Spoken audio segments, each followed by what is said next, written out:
Didn't he say we was ready? Didn't he just say? But he's yelling at me. Hey, And he's over here looking at the computer screen like it's brand new to him. He didn't know. I'm staying out of the Negroid confrontation. You wasn't over there running your mouth, bumping your gums. You'd already have it. Oh, You might be live right you might now. be live. We are live? All right. Can you send me? Hey, everybody, this is Walt Blackman, and Dave Marshall. this is the America First Brothers, and we are live today. Typically, we don't go live, but we wanted to go live today. Might be a mistake, but we are live. Might be a big mistake. If you see men with badges start to show up, Come and help us. we're in trouble. We're in trouble. Man. First of all, let's talk about what we did yesterday and today. The last 24 hours, we were down in Happy Jack. No, Apache Junction. Apache Junction. We were down in Apache Junction. Happy. He was, and Walt was a Happy Jack, but Yeah. we were down in Apache Junction meeting with folks down in that area. Now, reason why we're down there is because Apache Junction. I almost said Happy Jack. Apache Junction Something wrong with him. is in our new LD7 district. Yeah. Now, just again to let you know how big this district is. This district goes from Williams to Apache County. It drops down into Gila County. It drops down into Pinal County. It goes all the way down to Oracle, Mammoth, and Apache Junction. All these new areas down there. And we've been spending some time down there, and they've got some great people, genuine people, and I've been enjoying my time down there. And matter of fact, discovering cities I never knew existed in Arizona, and I've been here 23 years. Yeah. So the district has grown. Now LD6 was the second largest. Now LD7 is the largest district in the United States. Yes, it is. Did you talked about some of the square miles? So Well, do you wanna get into the that? land mass of LD7 is 10,287 miles. The perimeter of the outline of LD7 is over 900 square miles. 900. 900. You could run for president. Well, no. I thought I was. Oh my. Has something changed recently? Yeah. Dang. Yeah. So 900 square miles or 900 north and south Square miles. square miles. 900. Oh my God. And so, what are the towns in your district? Because we haven't talked about redistricting in a while. No, we haven't. No, we haven't. We haven't talked about redistricting. So the last time we talked about redistricting, they were actually trying to get into the maps. Now the maps are final. They're final. So you talk about your district. I'll talk about my district. Well, again, like I said, our district, this district here at LD7, so if you're going north and you go west, you have Williams, you have part of Flagstaff, and south of the I-40, Munns Park, and the areas down there. Then it goes over to the east part is just outside of Winslow here. Not Winslow, excuse me. Outside of Holbrook. What is that little corner? Little neighborhood down there in just east of Holbrook. I can't think of the name of it. But anyway, no. It comes down to Snowflake Taylor. It goes all the way up to Show Low, Lakeside Pinetop, Heber, Overguard. It goes down to Payson, down to Apache Junction, Tonal Basin, which we were at today, Tonal Basin, but then it hits down south, goes down to Oracle, goes down again, like I said, Mammoth, and it goes down to Kearney, Christmas, Florence too, yeah. Florence. not Florence, Florence Junction, Florence but not Florence, and Apache Junction, not Happy Jack Junction. Yeah. Okay, Wow, that's we got that. That's a huge district. It is a huge district. And then you have a dynamic of demographics too. But you don't have the Navajo Nation. You don't have the Apache Nation, right? No. Do you have any reservations? I have no reservations. You have no reservations about. You have no. I have no reservations about running. But anymore. and 6, I didn't have any reservations either, any Native American reservations, but you find yourself doing a lot of work for those indigenous people and the reservations that they live on, especially being in this area and being so close to the Navajo Nation. Well, Ben Payson, though, I'm not certain about the reservation that's joined to Payson up there. Yeah, that's the part of the Apache. Okay, so that wouldn't be in the district then. Yeah, that's Is part. I don't think so. That I think part's, all the reservations were joined together. yes, but that part is not in your district. It kind of spins cuts it out. So, however, some of those folks might live in your district but work on the reservation, just like folks live on the reservation and work in Navajo County or what have you. So the congressional district has changed significantly. That's large. That is large. So it used to be Congressional District 1. Now it's Congressional District 2. Paul Gosar, Congressman Gosar, moved over to 9, but 9 was his base anyway. He had a large base in CD9 or CD4 that was kind of cut. Now he's over there, so he has his base. I'm running in CD2, which is 80% of my LD, except for the southern parts where we were yesterday. So that's a good thing. So I've already actually won this district twice, except for the South. So, and the South is really interesting because how they have it drawn up.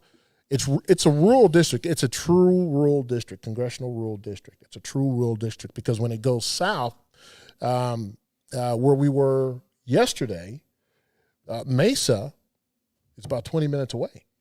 Yes. Yeah. Mesa's 20 minutes away, but there's this rural sliver of geographic land that kind of moons around Mesa and then kind of kicks out to Florence and kicks out to Gold Canyon. So it's a unique district, and there's a lot of land space there. And then, it's actually being in the place we were yesterday, it's like being in Snowflake, but you could throw a rock to Mesa. Thank God I don't have that. That's Maricopa County. You believe that? Oh my gosh! So what's the first thing you're going to do now that, or when you win, because you'll win? What's the first thing you're going to do when you get in office? Go to Disneyland. Oh my gosh! No? Did he just say go, Mr. Beard? Did he just say go? It's like winning the Super Bowl, right? No, it ain't. Oh, okay. It is not like winning the Super Bowl. I will tell you. Well, what I'm going to do, I'm following all the bills that are being presented right now. Yeah. Following all the bills because you guys have 100 days of working and being in session. Yeah. And I'm following all the bills, seeing which ones are passed, which ones aren't, because then it lets me know where I need to place my focus. Yeah. Yeah. When we're in office, things that maybe weren't passed, maybe we should look at again, or even new things, new ideas, new bills. Yep. So right now I'm watching. Yeah. Well, and at the same time too, I'm shadowing you. Yeah. At the Capitol, trying to learn the position. Well, the House has over 2,000 bills that they put out. Now, not all 2,000 have made it to the floor. Not all 2,000 were prime time. There were some of those bills that a kindergarten could have wrote, and we have a lot of those. However, the big takeaway, the big question was the election integrity bills. Yes. What were we doing about that? And I know that a lot of members wrote election integrity bills.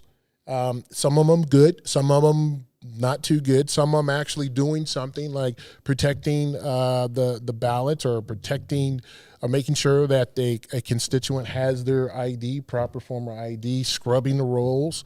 And so there are a lot of bills out there. The deal is the leadership, are they going to pick the best ones, okay, to go to the floor, and then we'll vote on them. I know we were talking about the John Fillmore today. He had a bill, one day one vote bill, paper count, do away with the machines, but it was sent to all 12 committees, which killed it, automatically, So And because now let me tell you how that works. So if the bill goes to two committees, that's okay, because typically it'll go to the committee that it has to go through. If it's in elections and government, it'll go to elections, and then it'll either go to appropriations if it has rules. Okay, if it doesn't have any money attached to it. If it has money attached to it, it'll go to that committee, and it'll go to the appropriations, and it'll go to rules. So anything more than that, and you have to go in order before you can hear that bill. So a judiciary is, because it's a J, it's kind of it's lower on it's an important committee, but it's lower on the order of merit list. So his bill would have to go through appropriations. It would have to go to GE. It'd have to go to all these committees, MAPs, before anyone else could hear it. So that's the problem. So it won't be heard this year. It is not going to be. Well, yeah, it's not going to be heard. And there's a lot of bills that are not going to be heard. And why we're talking about that, what happened to me last week, 2 weeks ago? I was at an event. No, I was on an interview. And we were talking about the election. We were talking about decertification or not decertification. And I just want to make it clear, we did it today, if there were a way to decertify the election, I would have written a bill to do it. I would be the first to vote for it, the first to put it on the board, and the first to either co-sponsor or actually sponsor that bill. However, when you look at the Constitution, there is no place in the Constitution where you can decertify it. The only way, according to the Constitution, that you can remove a sitting president is through impeachment or the 25th Amendment. And in that case, the vice president in either case takes over. Ooh. Okay. And I was called a rhino for saying that by folks that say they know the Constitution. Now, we've been in session for 5 weeks.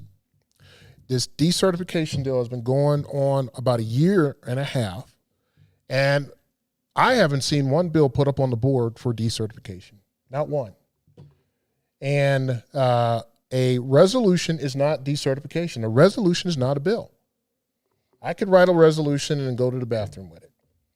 Well, what is the purpose of the resolution then? It's a statement. Just a statement. It's a statement. You have resolutions and proclamations. Resolutions, the members of the House can vote for it. Proclamation is not a vote. You can have a joint House-Senate resolution. And then you have the type of resolutions that will go to the ballot. Okay? But the one that I've seen is just a resolution. And it's not really worth much. So the questions that I've been getting from constituents, I checked my legislative email before I came over here. The questions that I'm getting is, when are we going to decertify? So we have folks that have made millions of dollars, and I'm not going to say who they are because you know who they are, have made millions of dollars, have gone around the country, have sent out emails and said that if you send money to help decertify. First of all, you don't need money to write a bill. The founders made it easy for us. You don't need money to write a bill. So if anybody's asking you for money to write a bill, that's a con. That's a scheme. I'm just going to say it just like now. Somebody's going to call me a rhino because I'm telling the truth again. So, however, we have some folks that have went around. I think it's a $2.7 million in donations to decertify an election that it's not in the Constitution. And we need to think about decertification. If we could have decertified the election, then the first Bush-Gore, that would have been decertified if we could do that, because why wouldn't the Democrats do that? Think about it. The 2016 election with President Trump, no one liked him on the Democrat side or the liberal side. Don't you think that they would try to decertify it then? And they were challenging. And they were challenging the elections. Yes. And then back when Gore, Bush 2 ran, when they had the big challenge down in Florida, don't you think that the Democrats, if we could have decertified, that they would have done that? Yeah. But here we are, years later, the term decertification comes up, and anyone who says that it is not found in the Constitution, you get called out. So I want to make it clear. If there was some place in the Constitution that says that we could decertify, I would write that bill and vote for that bill.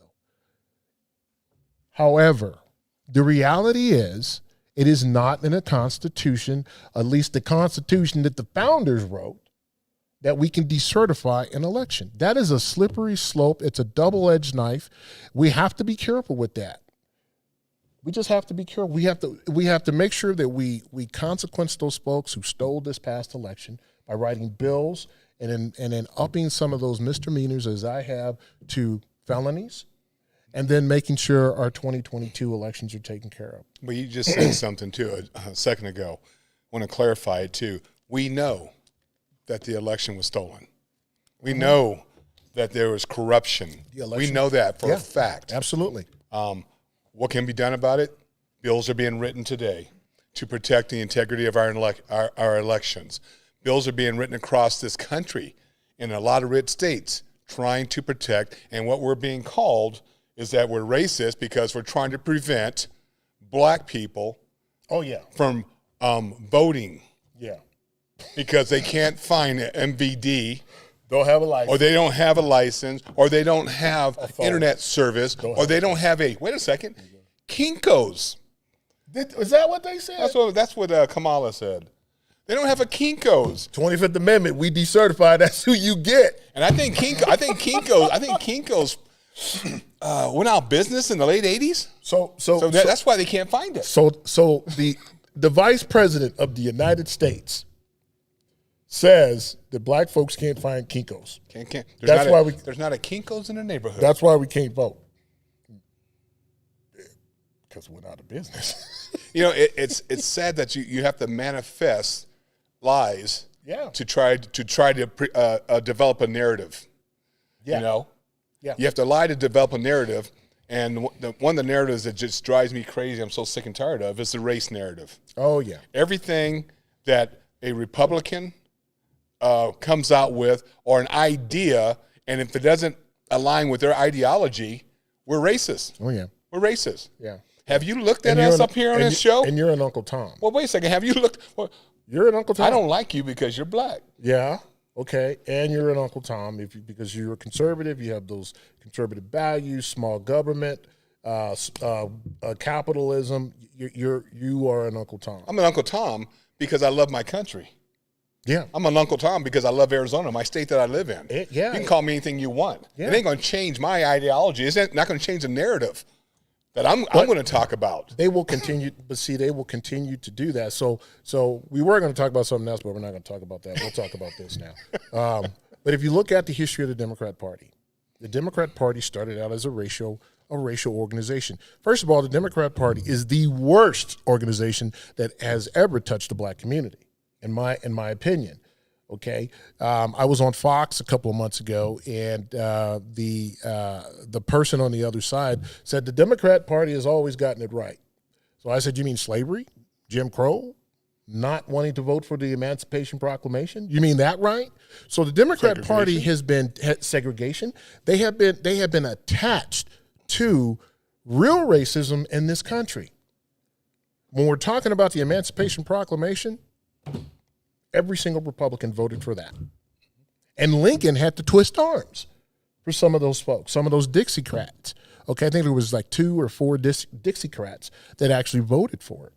Okay, but the rest of the body, the rest of the caucus, they did not vote for it because they didn't believe that a black person had a right to vote, right to ownership of land, right to private property, right to private rights, right to rights in anything.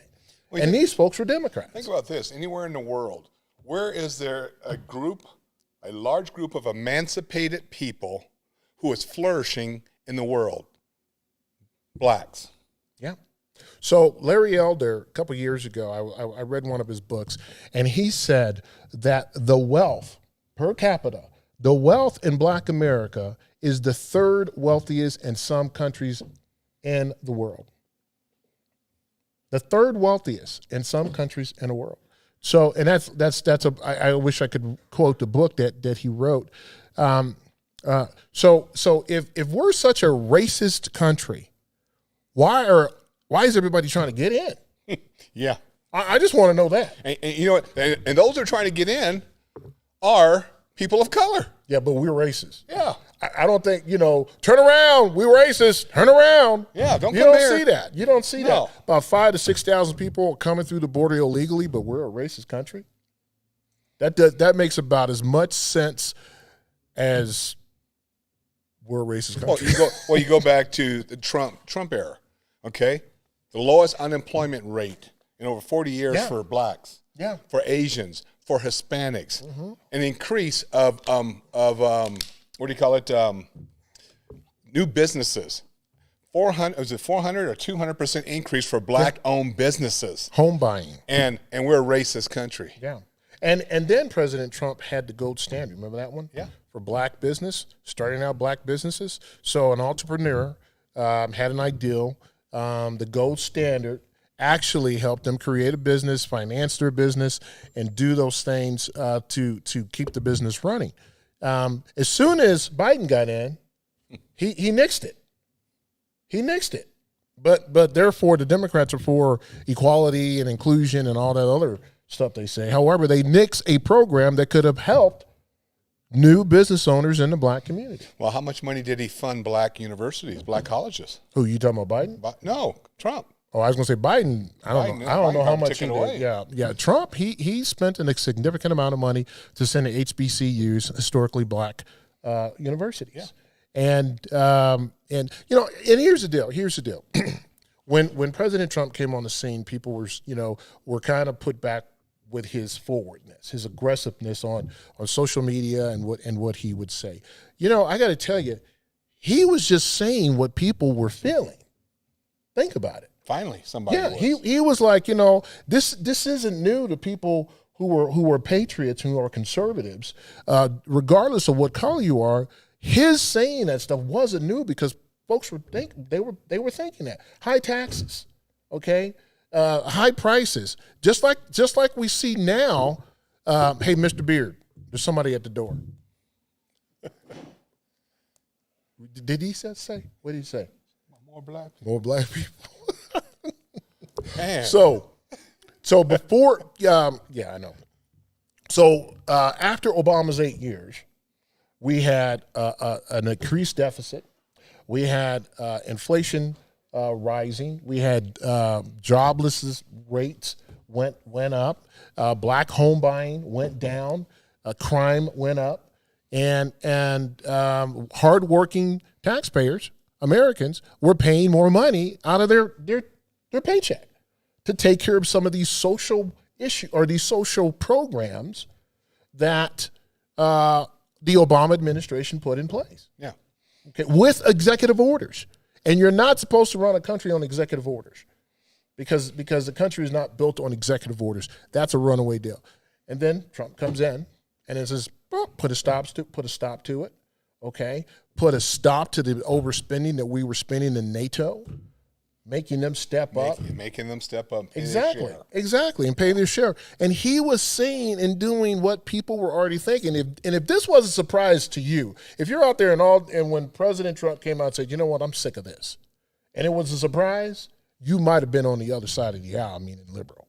I'm just saying. Because I was feeling that as a taxpayer, that every time I'd look at my paycheck, I'm like, geez, what is this FICA stuff? And it kept going up and up. And I know some of it's for Social Security and got it like that. Yep. However, a lot of it was for these social programs, and now it's back. Well, and these social programs today, they're not going to have enough money from all the immigrants, that are illegal immigrants that are coming across the border. $450,000. Yeah, well, displaced families. Yeah. I'm going to go across the border to come back so I can get that check. But I'm serious. You think about it. All the things that are happening right now, they're coming across the border. They have to be supported somehow. Yeah, they're going to have to increase, Social Security. They're not Social Security alone, because Social Security, they're getting that right now. But also, you're talking about the municipalities around the country. Phoenix, Snowflake, Show Low, Taylor, they're going to have to pay their share to support these illegals that are coming across the border, those that they flew in from Afghanistan, where most of them right now, a lot of them, they don't even know where they're at. They've walked off bases, but we're told that their families picked them up. They ain't have no families. No, you got no families here. Especially they were running alongside that plane. And a lot of them I'm hearing, and I'm not certain about it, but a lot of them I'm hearing don't even speak English. Yeah. So who's But picking them up? For it. Yeah. We're paying for it. And so you and I, as taxpayers, we are supporting this authoritarian regime by our taxes paying for them violating or betraying the American people by leaving the border unsecure. No, you said it perfectly today. It's like leaving our back door open. That's right. We just left the door open. The door's not even there. It's just a big hallway with hinges. Yeah. When people come to our house, we expect them to come to the front door, right? We want them to come to the front door. And if they you don't, come to what my happens? back door, you're going to be meeting Smith & Wesson, okay?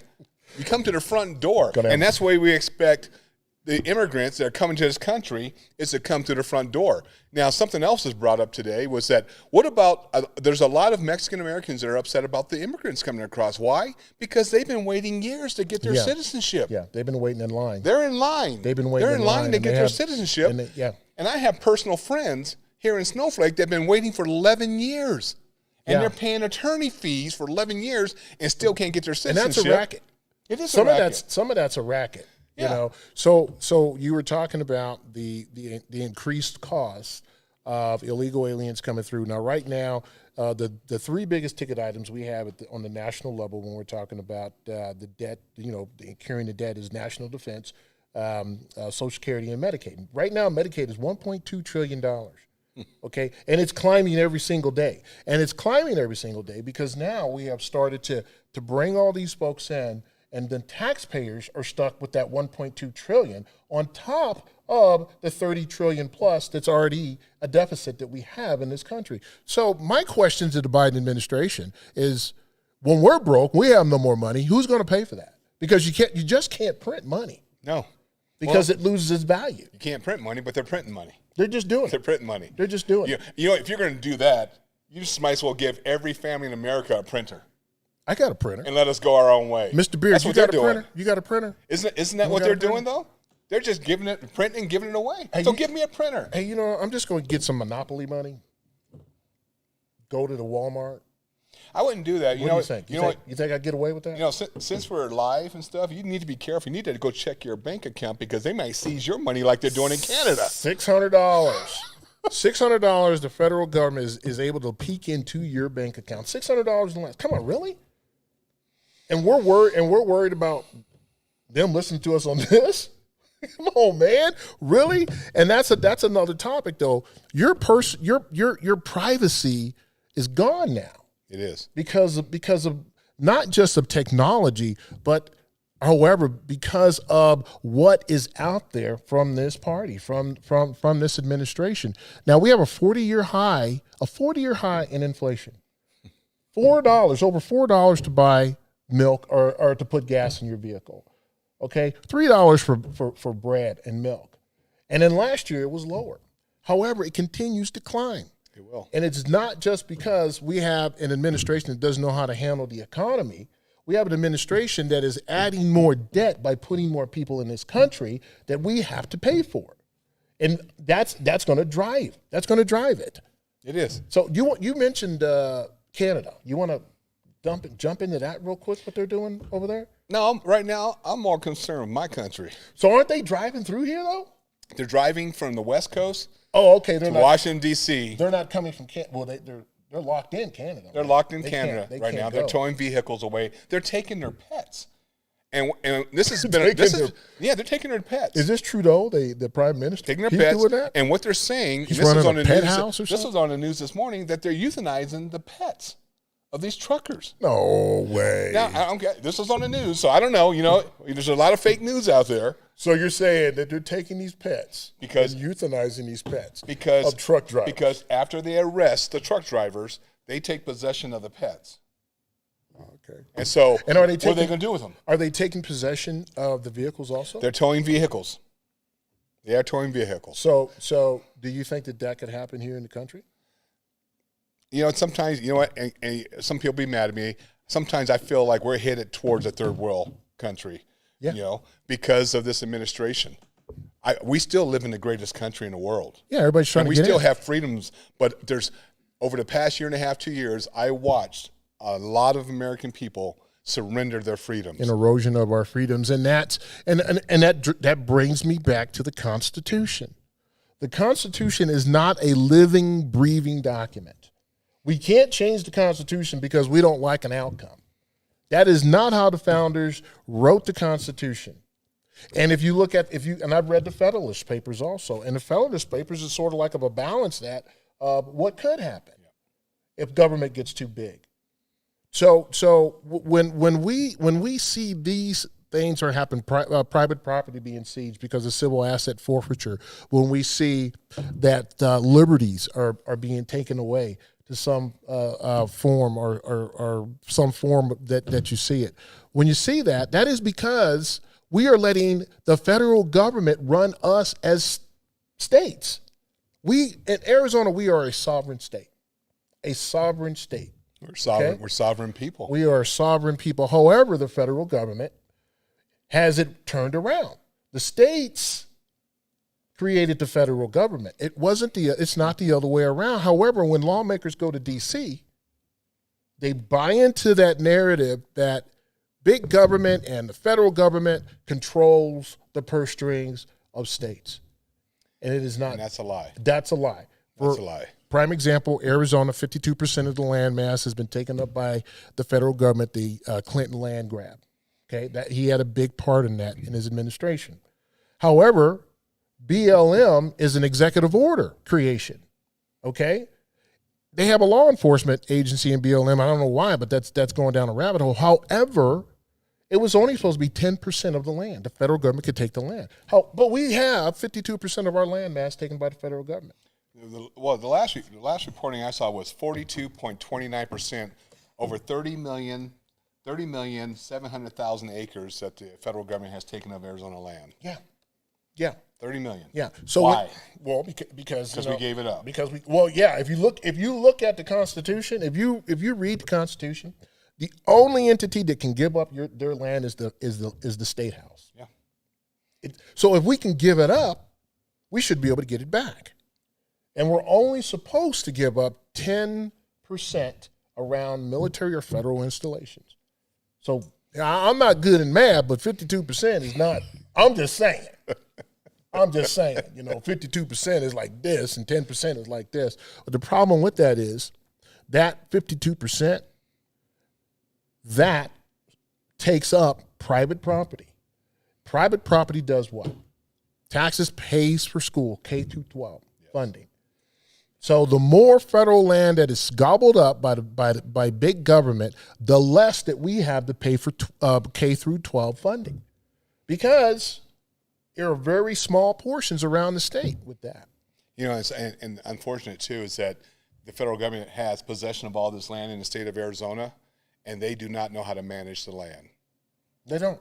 And that's why the state needs to somehow take the land back so that we can take our people in our communities, he said our put people. Them to work. Mr. Beard, he said our people. Our so people. You talking about us? We're talking about brothers and sisters here on the mountain. We talking about Jim? Talking about Abe. We talking about Abe? Yeah. Are we talking about Mr. Beard? Are we talking about brothers? We're talking about the people. The people. Of Arizona.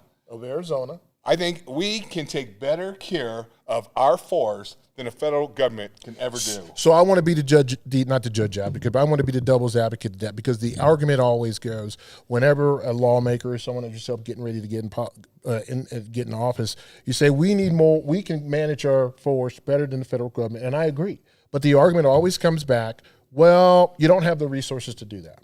Where are you going to get the resources to manage Ace Hardware, the land? Chainsaws. Those rakes. I was thinking a little bit something more in debt about this. That's okay. Well, you know what? You're cutting down trees. You're removing all the dead trees off the land. And you're thinning them out. You don't need to take a grenade attached to a tree. Well, it creates jobs. It does. If we are managing our forests, it creates jobs. However, I believe that we need to take baby steps when we're doing this, because if we just say, for example, we did. I wrote a bill that. I didn't write it. It was a good friend of mine. I brought it to the House. It was the Federal Land Acquisition Act. Good friend of mine wrote the bill for me, and Jim Vance, and really smart guy on the Constitution, understands the intricacies of government. He wrote this bill, and it did just that. But however, it was baby steps to take it back. Now, some folks just want to say, well, we want to take back the whole forestry, the 42% you're talking about. Yeah. Now, reality is we don't have that type of personnel power. You don't have the manpower yet. So taking those baby steps back to take our states, our land back, would probably be able to do that. Again, it's like for instance, you take Navajo County. You start Navajo County, okay? You develop a program to get people put back to work, get them trained first. No. They don't go back to work anymore because of Biden. You remember? You forgot. Come on, man. No, they're going back to work You because get your check at home, man. What are you talking about? no, the check's done for now. You don't get a check anymore? Not anymore, but they're talking about reinstituting it again. Really? To keep people from working. If we can keep people from working, we can dumb down people. They'll continue following the federal government like sheep. Yeah. No. So let's say if they did go back to work, then this program that you're talking about. Well, you would start with a training program. You have to train them because there's a lot of issues with dealing with forests.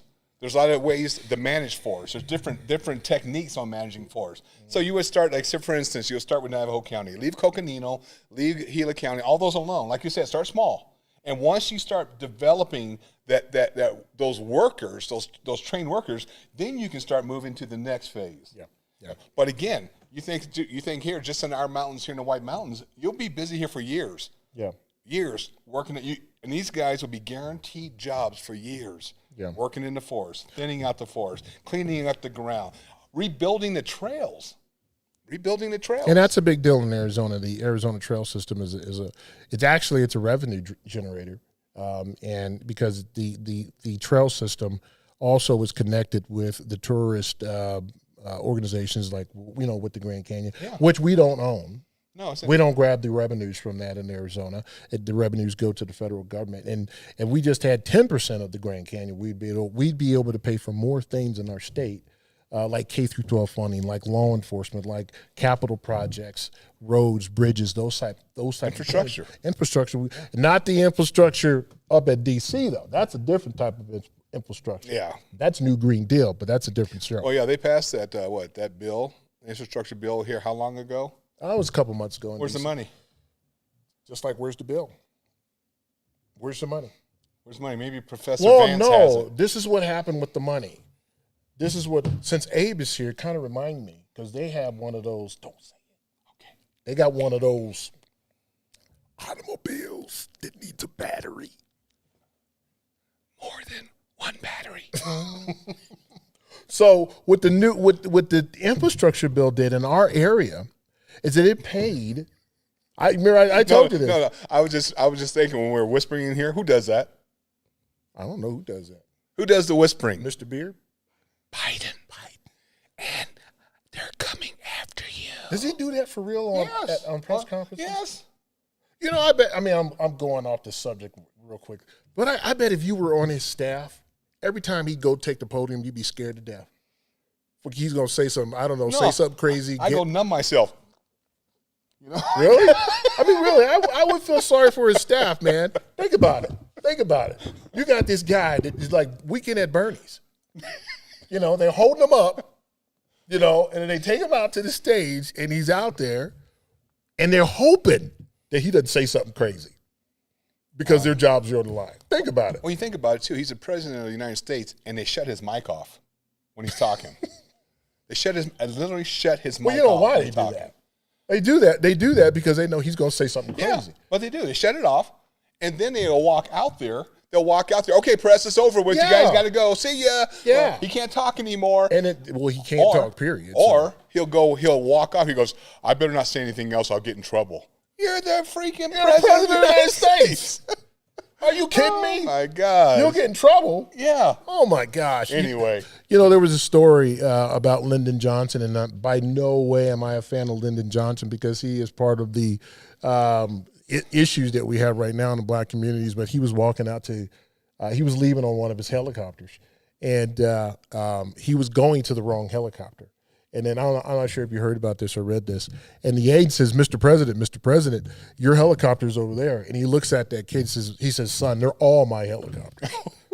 So, that's the only thing I can say about Lyndon B. Johnson. However, he'll get in trouble if he keeps talking. He's the president of the United States. But this is the same guy that leaves open borders. This is the same guy that left hundreds of Americans in Afghanistan and equipment that could actually come back to haunt us and hurt us if we ever had to go back over there.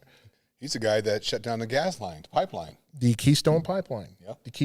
But we kind of veered off because we were talking about the black community. Okay. One thing, yeah.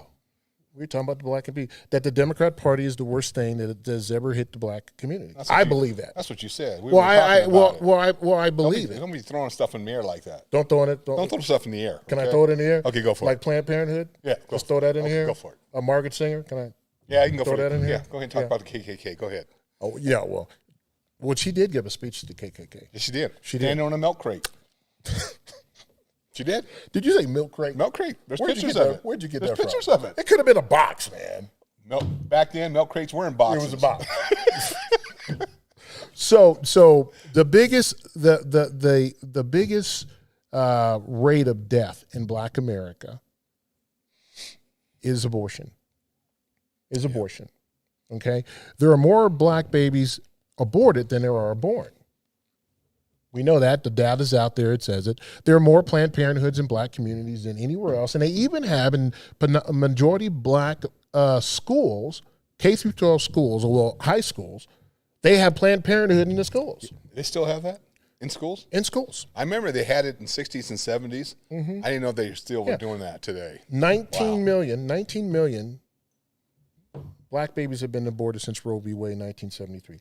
49 total, 19 million. How many are aborted daily? 1,300. 1,300 black babies aborted daily. Daily. Now, this is my question to particularly the black community or black folks, black Americans, African Americans, whatever you want to say. This is my question. Why would you belong to a party that is systematically exterminating your race? Answer it. I mean, really. And then you give money to the DCCC. Yeah. For candidates who are endorsed by Planned Parenthood. I don't understand that. It's like I don't understand that. You know, it's the same thing with the Democrat Party. Now the Republican Party is the party of Jim Crow. Where did that all start? It started with the Democrat Party. The Democrat Party, and now they want us to wear their coat. Yeah, they do. We're not going to wear their coat. They do. We're not the party of Jim Crow. What did you say today? You're no longer on a Democrat plantation? I'm no longer. 23 years. You want to explain? Basically, I just said 23 years ago, I was freed from the Democratic plantation. My eyes were open, my mind was open, and I realized that I can think for myself. So what was the so I've been a lifelong Republican. Okay, but what was the defining moment that you said, you know what, this isn't the party for me? What was that moment? The moment for me was knowing that they supported abortion. So before that, what were you told? Were you told that? I'll be honest with you, I never voted Democrat. I was Democrat by family. Yeah. That was it. I never voted Democrat. And then 23 years ago, after watching some, I can't remember the show I was watching, but they were giving statistics on abortion and the part that the Democratic Party played in. Margaret Sanger came up, the Ku Klux Klan, eugenics, and genocide of the black race. I'm going, oh, this is not a party for me. What? I'm part of a party that's killing off my own people?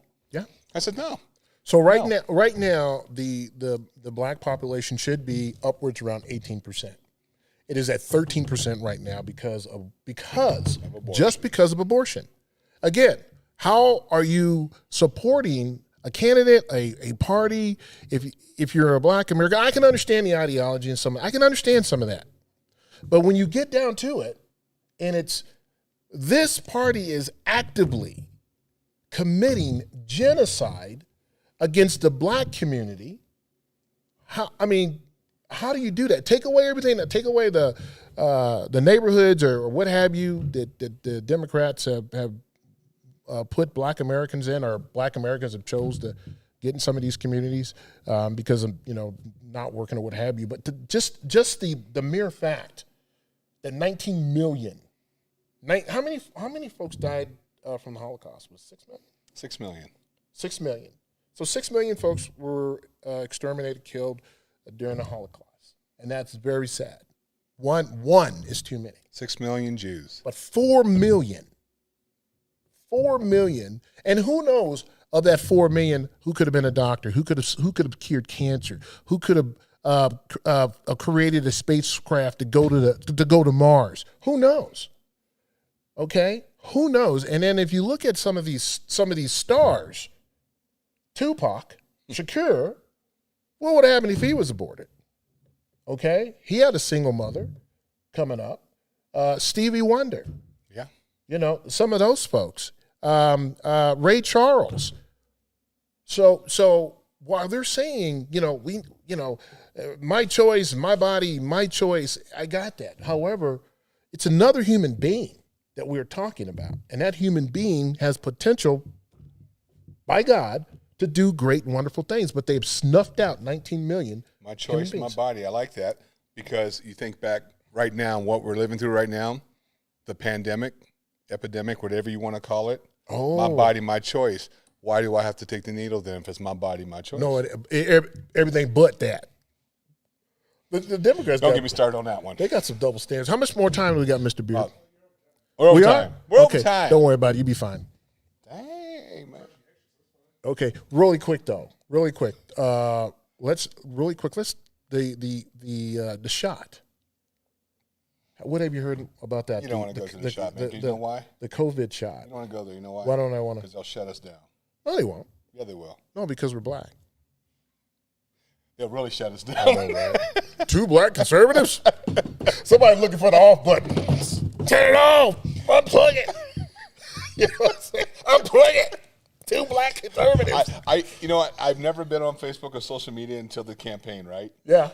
My first thing I put on there not too long ago was about the vaccine. And they put you on 90-day jail. 90-day jail. First offense. 90-day jail. I've never been on Facebook. No probation. No kiss. Okay, so slap and a kiss. Okay, so I've heard this a lot. Okay, so you write something that somebody on Facebook doesn't agree with, and some algorithm says A, B, C, and D, and they take you off of Facebook. Now, what are the recourses for that? Unless your symbols on there is the donkey.